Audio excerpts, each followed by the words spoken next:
Eu sou um amante das viagens. Sempre adorei conhecer lugares novos, culturas novas. E recentemente conversei com um amigo sobre o porquê viajar. É um amigo que não tem o menor interesse em viagens. Ele fala que ele pode passar o resto da vida morando na cidade que ele nasceu e não sente um grande interesse em conhecer lugares novos. Sente que através dos livros, dos filmes, da arte, dos relatos online, ele consegue entender o suficiente o mundo e ao mesmo tempo não deixar o conforto dos laços, da família.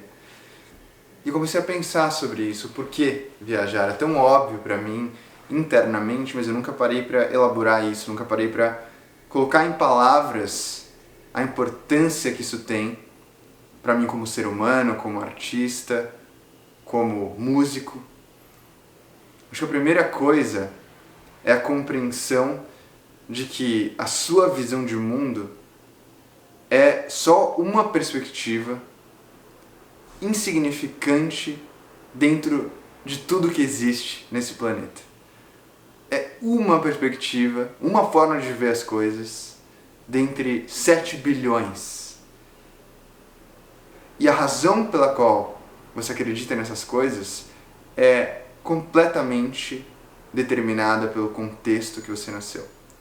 E a gente pode falar de bairro e contexto social, cidade e contexto cultural, país, continente talvez, também religiões. Quando você vai para o mundo árabe, tem um grande amigo que é muçulmano e nasceu no Paquistão. Ele fala coisas que para mim são incômodas, coisas que na minha cabeça não fazem sentido, coisas que para mim são ultrapassadas ou são eticamente repudiáveis, só que é tudo que ele conhece. É assim que ele aprendeu a se relacionar, é assim que ele aprendeu a amar, é assim que ele aprendeu a se divertir. E a religião dele é uma das partes mais importantes da vida dele. Então, como eu posso ter uma ingerência sobre esse sistema de crenças, sobre algo que está enraizado na alma dele, mais do que qualquer árvore na terra? Eu não estou falando que não existe a necessidade de pensar a ética em contextos ortodoxos, eu acho que existe sim. Mas do ponto de vista individual, como você transforma algo que alguém acredita profundamente? E não é só ele.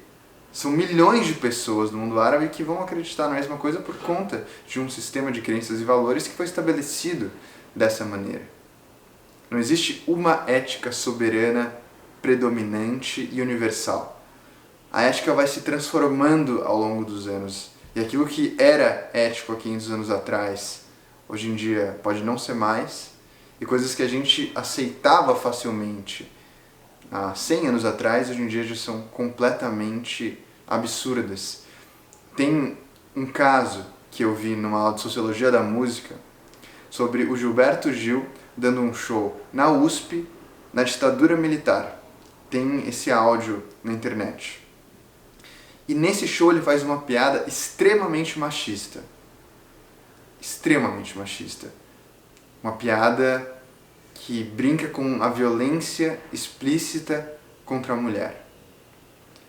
E os estudantes da USP, na ditadura militar, não se revoltam contra isso. Alguns riem, alguns aplaudem, como é perceptível no áudio. Não tem imagens disso, mas tem áudios disponíveis desse show na íntegra. Hoje em dia, se isso acontecesse, ele sairia do palco com vaias, na USP ou em qualquer outro lugar. Porque existiu um período de construção de um pensamento, de revoltas de muitas mulheres. O movimento feminista ganhou muito espaço, ganhou muita possibilidade de articular o seu discurso em contextos diferentes.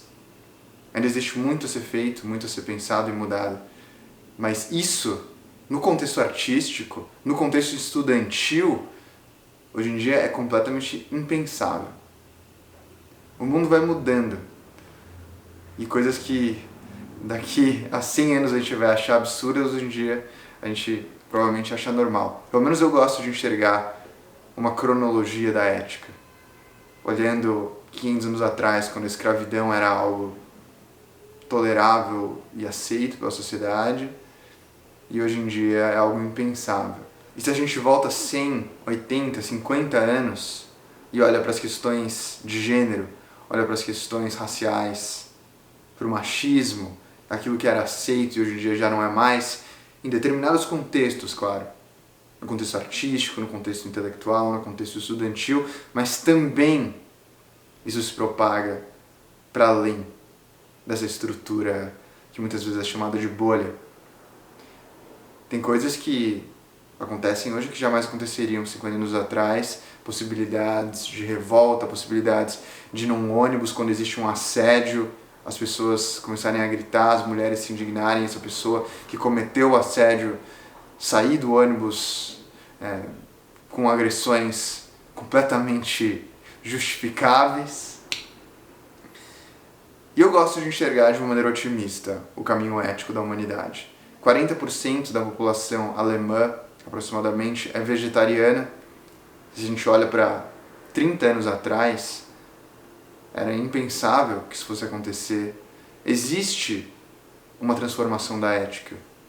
Existe uma transformação daquilo que é certo e errado e que é evidente quando a gente observa o tempo e o passado e para onde a gente está caminhando. E eu acho que apesar de muitos movimentos de direita extremamente reacionários e algumas pessoas que ficam acampadas na frente dos quartéis pedindo a ditadura militar, a volta da ditadura, pedem, enfim, a antidemocracia todos os dias, insistem em insanidades.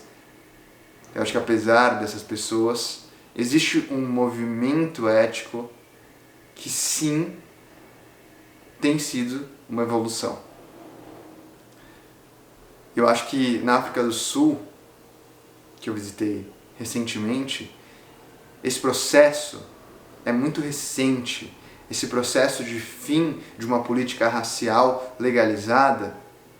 No Brasil a gente nunca teve uma lei ou uma constituição ou uma série de regras institucionalizadas que fossem extremamente racistas, que impedissem os negros de entrar em certos lugares, de frequentar certas regiões das cidades. Nunca houve. Claro que isso acontece de maneira velada, mas de maneira legalizada é completamente diferente. Nos Estados Unidos havia, na África do Sul também, o apartheid foi isso. E o apartheid acabou há menos de 30 anos. Então você imagina um país que há 30 anos impedia que os negros entrassem em certos lugares por serem negros, o quanto esse país tem que percorrer. É um processo que tem se amadurecido na minha cabeça. Para mim foi um choque quando eu cheguei na África do Sul. Eu falei, cara, tem muita coisa errada aqui, tem muita coisa não dita. Falei com alguns caras que me disseram que muita coisa foi empurrada para baixo do tapete quando o apartheid acabou. Muitas coisas que não são faladas. Um motorista de um ônibus com quem eu conversei falou que ele sente muitas questões raciais latentes e que tem que ser conversadas e muita indignação. Sente que é vítima de racismo, mas não pode falar sobre isso publicamente porque os donos da empresa para a qual ele trabalha são brancos e provavelmente se incomodariam com uma tentativa de trazer à luz certas questões raciais que são extremamente importantes. Então, quando você mantém uma estrutura de poder herdada do apartheid, sem transformar significativamente essa estrutura do ponto de vista legal, com uma política de governo que não seja só abolir as leis que eram racistas, mas também a sociedade que enriqueceu com o apartheid, as pessoas que se mantêm em posições de poder depois de anos violentando pessoas negras no país. A sociedade sul-africana precisa de um bom tempo para se erguer eticamente, para que a população negra, que equivale a aproximadamente 80% da população do país, possa ocupar de fato 80% das posições de poder das terras, do poder econômico. Eu acho que eu vejo com esperança, ao mesmo tempo com um choque. É muito decepcionante quando a gente encontra situações de discriminação explícita, de racismo explícito, de situações completamente antiéticas e violentas. Mas ao mesmo tempo acho que a gente está caminhando, eu preciso acreditar que a gente está caminhando para um mundo mais ético a cada dia, ou pelo menos a cada década. Se você se identifica com o meu trabalho e quer contribuir com minha jornada musical, é só clicar no link na descrição desse vídeo. Me apoiando, você vai receber recompensas semanais e conteúdos exclusivos. Obrigado por me acompanhar, um abraço e até logo.